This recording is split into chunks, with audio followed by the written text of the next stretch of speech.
America ही नहीं, दुनिया की दूसरी सबसे बड़ी हथियार निर्माता कंपनी बोइंग ने भारत के सामने डबल धमाका ऑफर रख दिया है। और इस ऑफर ने भारत को ऐसा उलझाया है कि भारत सोच रहा है कि करे तो करे क्या। और भारत की चिंता तो अलग है, उससे भी ज्यादा टेंशन में है अमेरिका की ही सबसे बड़ी हथियार निर्माता कंपनी लॉकहीड मार्टिन, जो दुनिया की नंबर 1 हथियार बनाने वाली कंपनी है। वहीं जो राफेल बनाने वाली फ्रांसीसी कंपनी है डसोल्ट, वो भी टेंशन में आ गई है क्योंकि ये ऑफर है ही ऐसा। अगर आप नहीं समझे तो निश्चिंत हो जाइए, इस वीडियो में मैं आपको डिटेल से इसके बारे में बताने जा रहा हूं। दरअसल आप सभी लोग जानते हैं कि भारत का MRFA प्रोजेक्ट लगभग 5 साल से लटका पड़ा है। दरअसल MRFA प्रोजेक्ट के तहत भारत करीबन 114 लड़ाकू विमान खरीदेगा और ये हमारे लिए बहुत ज़्यादा जरूरी है क्योंकि आज की तारीख में भारतीय वायुसेना को कम से कम 10 फ्लीट चाहिए लड़ाकू विमानों की ओर, यानी लगभग 180 लड़ाकू विमानों की कमी है भारतीय वायुसेना में। और इसीलिए MRFA प्रोजेक्ट निकाला गया था। शुरुआत में हम 180 ही खरीदने वाले थे, लेकिन फिर भारतीय वायुसेना के लिए सरकार ने 36 राफेल खरीद लिए, इसीलिए संख्या घटाकर 114 कर दी गई। लेकिन फिर भी यह पिछले 3-4 साल से अटका हुआ प्रोजेक्ट है, इस पर सरकार की ना हाँ हो रही है ना ही ना हो रही है। लेकिन अब बताया जा रहा है अगले महीने जब इलेक्शन के रिजल्ट आएंगे तो नई सरकार के साथ साथ नई CCS यानी कि कैबिनेट कमेटी ऑन सिक्योरिटी, जो कि तमाम हथियारों की खरीद बिक्री को अप्रूवल देती है। बिना इस कमेटी के अप्रूवल के आप एक हथियार ना तो देश से बाहर ले जा सकते हैं ना ही सेना के लिए खरीद सकते हैं। तो इस कमेटी के सामने यह प्रस्ताव आने वाला है और ये कमेटी इसे अप्रूवल देने जा रही है। लेकिन अप्रूवल तो मिल जाएगा, सवाल यह है कि कौन सा लड़ाकू विमान खरीदे वायुसेना, क्योंकि कंपटीशन बहुत ज़्यादा इंटेंस हो गया है।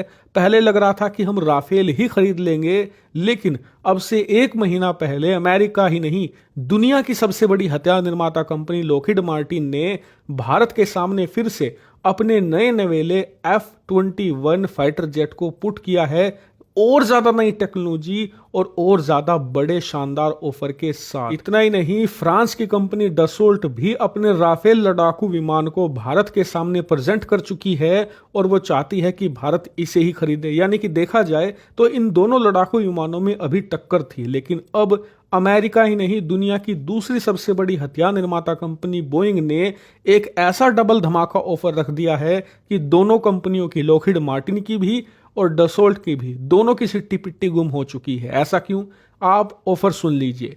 सबसे पहले तो बोइंग ने कहा है कि हम भारत के अंदर ही अपने कई लड़ाकू विमानों के स्पेयर पार्ट बनाते हैं। इसके अलावा भारत के अंदर हमारी फैक्ट्री भी मौजूद है, इसीलिए भारत के अंदर जो हमारी प्रेजेंस है वो फ्रांसीसी कंपनी डसोल्ट और अमेरिकी कंपनी लॉकहीड मार्टिन से कहीं ज्यादा मजबूत है। ऐसे में हम भारत के लिए बहुत ही ज्यादा रिलायबल पार्टनर है। भारत में हमारी फैक्ट्री है जहां से हम हजारों भारतीय लोगों को रोजगार भी देते हैं, इसीलिए हम पर भारत सरकार ज्यादा भरोसा कर सकती है।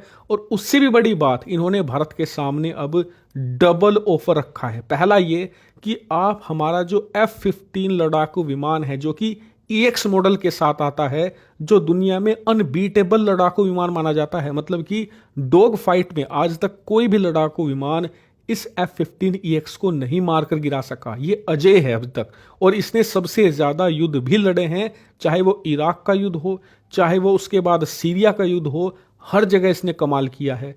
या तो भारत ये चुन ले। इसके बाद इन्होंने दूसरा ऑफर रखा है FA-18 सुपर हॉर्नेट का। और अगर आप थोड़ा भी हथियारों के बारे में जानते हैं तो आपको FA-18 सुपर हॉर्नेट के बारे में बताने की जरूरत नहीं है, क्योंकि ये एक क्लास लड़ाकू विमान है। मतलब कि इसकी परफॉर्मेंस हमेशा से ही शानदार रही है और बहुत ही ज़्यादा रिलायबल टेक्नोलॉजी के साथ ही आता है, कभी भी युद्ध के मैदान में आपको धोखा नहीं देगा। यहाँ तक कि आज भी अमेरिका की नौसेना के पास सैकड़ों F-35 लड़ाकू विमान मौजूद है, लेकिन फिर भी वो हजारों FA-18 सुपर हॉर्नेट अपने पास रखती है। और उनका इरादा है कि आने वाले 25 सालों तक ये अपने पास FA-18 सुपर हॉर्नेट रखेंगे, क्योंकि ये इसकी रिलायबिलिटी अनमैचेबल है। रिलायबिलिटी का मतलब आप इसे किसी भी कंडीशन में, किसी भी युद्ध में, किसी भी दुश्मन के खिलाफ उतार दीजिए, ये आपको कभी भी धोखा नहीं देगा। इसीलिए इसे एक शानदार फाइटर जेट माना जाता है और बोइंग ने एक की जगह ये दोनों ही भारत के सामने रख दिए हैं और कहा है कि आप इसमें से कुछ भी चूज कर सकते हैं, हम आपको इसकी टेक्नोलॉजी देंगे, भारत में भी इन्हें बनाएंगे, जैसा आप कहोगे ऐसा कर लेंगे। इसी वजह से अब भारत भी उलझन में आ गया है कि चुने तो चुने कैसे, क्योंकि हर एक फाइटर जेट एक से बढ़कर एक है। चाहे आप F-21 को ले लो, चाहे FA-18 सुपर हॉर्नेट को ले लो, चाहे आप F-15EX को ले लो या फिर फ्रांसीसी राफेल को ले लो, सब में एक से बढ़कर एक खूबी है। और इसीलिए अब देखने वाली बात होगी कि जब आने वाले महीनों में CCS MRFA प्रोजेक्ट को अप्रूवल दे देगी, भारतीय वायुसेना किसे चुनेगी। हालांकि अगर आप भारतीय वायुसेना के जगह होते तो आप क्या चुनते, कमेंट करके बताइए।